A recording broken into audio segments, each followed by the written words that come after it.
Que o seu dia e a sua semana sejam repletos de paz e bênçãos divinas. Bem-vindos a mais uma conversa onde a gente explora juntos alguns textos fascinantes. Olá a todos. Hoje, a gente vai mergulhar num trecho de um livro que é, um gigante da literatura cristã. Foi escrito lá no século XVII, mas parece que fala com a gente hoje. Com certeza. Estamos falando de O Peregrino, de John Bunyan. Isso mesmo.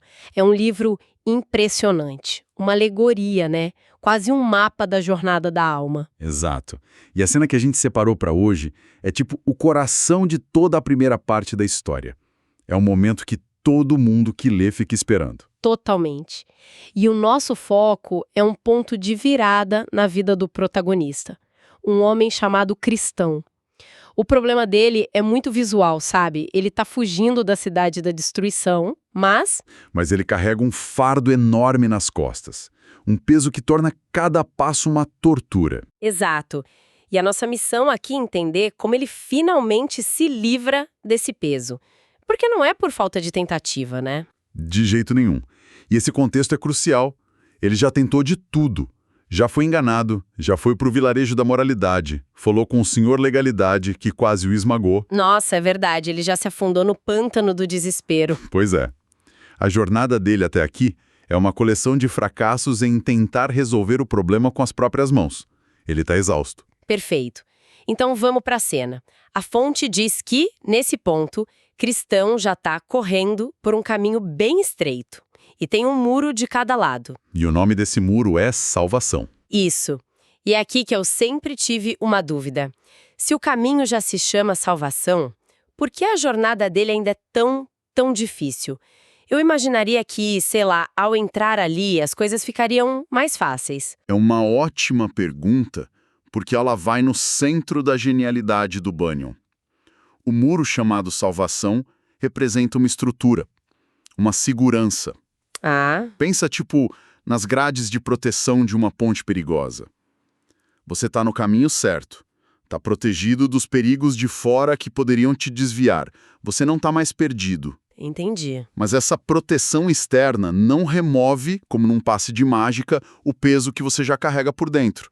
O fardo é a angústia, a culpa, é a bagagem interna. Faz todo sentido. Então, encontrar o caminho certo é o primeiro passo. Mas a libertação de dentro é outra coisa, é um outro momento. Exatamente. O muro é infraestrutura. A estrada está lá, segura, mas a sua jornada pessoal, com seu peso, ainda precisa ser feita. A salvação é um caminho a ser percorrido, não um teletransporte para o destino. E é com essa dificuldade toda que ele segue correndo até aqui. Até que ele chega num lugar que muda absolutamente tudo. O ponto de virada. A fonte descreve como um local íngreme, o que já dá uma ideia de esforço, de subida. E no alto desse lugar, uma cruz. E logo abaixo, um sepulcro. Uma tumba aberta. A geografia aqui é tudo. E é aqui que a coisa fica surpreendente. Eu confesso que na primeira vez que eu li, eu esperava que ele fosse fazer um esforço final, sabe? Arrancar o fardo à força. A gente espera isso, né? Um ato heróico. Pois é. Mas não acontece nada disso. O texto diz que, assim que Cristão chegou à cruz, o fardo simplesmente se soltou, rolou pelas costas dele. Caiu no chão e foi rolando morro abaixo até cair dentro do sepulcro e sumir. Ele não faz nada. Absolutamente nada. O que está acontecendo aqui? É a passividade radical. É chocante e é de propósito. Depois de um livro inteiro mostrando ele se esforçando e falhando, a solução vem de um jeito que ele não esperava. Não vem da força dele. De jeito nenhum. A libertação é um presente. É algo que acontece com ele, não por causa dele. A cruz é o agente ativo da cena. A simples visão da cruz, a compreensão do que ela significa, é o que corta as amarras. E o sepulcro? O sepulcro aberto é a imagem da finalidade. Não é que o fardo ficou ali do lado para ele talvez pegar de volta depois. Não, ele foi engolido pela terra. Desapareceu para sempre. É uma solução definitiva. Uau! É quase como aquele bug de computador que te atormenta por semanas. Você tenta de tudo e de repente uma atualização resolve tudo, sem você fazer mais nada. Analogia perfeita. porque o alívio dele é exatamente esse. Ele não entende a mecânica, mas ele sente o resultado. O texto diz que ele ficou alegre e aliviado. E a primeira coisa que ele faz é falar, né? Ele diz: ele me deu repouso pela sua angústia, e pela vida, e pela morte.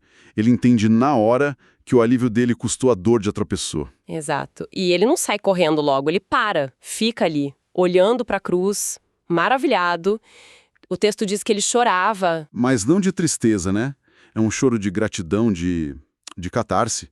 A gente consegue imaginar o que é carregar um peso por tanto tempo que você até esquece como é viver sem ele. Essa surpresa dele é a surpresa de quem descobre que a solução não estava na luta, mas na rendição, na aceitação de um fato. E aqui a gente vê que a transformação é muito mais do que física, é emocional e espiritual. Com certeza, ver a cruz, na linguagem de Bunyan, não é só um ato óptico, é uma epifania, uma compreensão profunda que reorganiza todo o mundo interior dele. E quando parece que a experiência já foi intensa o suficiente, Sim. ela sobe de nível. Enquanto ele tá lá, nesse estado de êxtase, chegam 3 seres resplandecentes.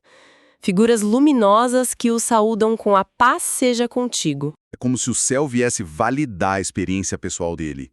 E o que eles fazem não é aleatório. É um ritual de transformação em 3 atos. Vamos analisar isso. O primeiro ser, ele só diz: os seus pecados estão perdoados. É uma declaração. Direta. Sim, é a formalização. O que a queda do fardo simbolizou visualmente, agora é afirmado em palavras. É o carimbo oficial. É a justificação. A sua dívida foi paga, fim. Ok, aí vem o segundo ser e faz algo bem concreto. Tira as roupas velhas e rasgadas dele e o veste com roupas novas. Por que isso? O problema do fardo já não estava resolvido? Estava. Mas a transformação não é só sobre apagar o passado. É sobre construir um novo presente. As roupas velhas, os farrapos, representam a antiga identidade dele. A vida na cidade da destruição. Isso. As roupas novas simbolizam uma nova identidade. Ele não foi apenas perdoado, ele foi limpo. Ele agora se parece com um cidadão do reino para onde ele está indo. Ah, entendi. É a santificação, então. Ele foi feito novo. Mas espera aí, se ele já foi perdoado e já ganhou uma identidade nova, por que um terceiro ser? O que mais faltava? Essa é a questão. A jornada dele não acabou. Na verdade, está só começando. Faltavam as ferramentas para o caminho.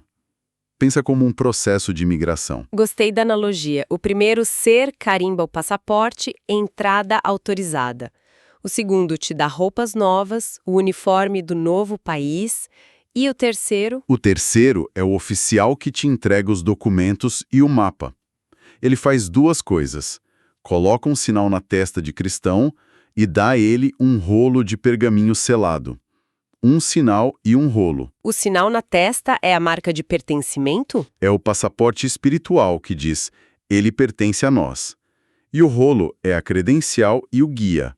Ele tem que olhar para o rolo na viagem e entregar no portão celestial. É a garantia escrita de que ele será aceito no final. Uau! É um pacote completo. Não fica nenhuma ponta solta. É perdão para o passado, identidade para o presente e segurança para o futuro. Tudo o que ele precisa para continuar. E a reação final dele a tudo isso é uma explosão.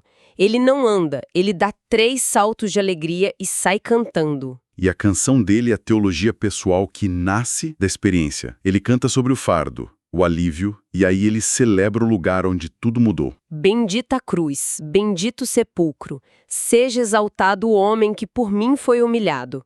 É uma mudança radical de motivação, não é? Totalmente. Até aqui ele estava correndo de alguma coisa, do medo, da destruição. Agora ele está caminhando, saltando em direção a algo, motivado pela gratidão. Precisamente. Esse momento não é o fim da jornada, mas é o verdadeiro começo. A peregrinação de verdade, livre com propósito, começa agora. O resto foi fuga. Então, resumindo, a passagem mostra a transformação de um fugitivo oprimido pelo passado em um peregrino alegre e livre. Isso. E essa libertação não veio dele, mas de um encontro. E esse encontro o equipou para tudo que vinha pela frente.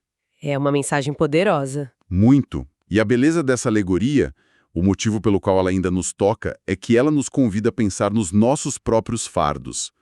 A culpa, a ansiedade e os pesos que a gente carrega. Sim. E ela deixa no ar uma ideia muito provocadora, né? E se a verdadeira liberdade não estiver em lutar com mais força para carregar nosso peso, mas em encontrar o lugar certo onde a gente pode finalmente só deixar ele cair? Um pensamento poderoso para a gente levar para o resto da semana. E, olha, a jornada de cristão tá só começando. Ainda tem gigantes, castelos, dúvidas. Muitos desafios pela frente. Com certeza. Continuaremos nossa análise de O Peregrino em um próximo encontro. Combinado. Tem muita coisa fascinante para a gente conversar ainda. Sem dúvida. Por hoje, ficamos com essa imagem poderosa de um homem que aprende a saltar depois de tanto tempo rastejando. Que Deus abençoe a todos.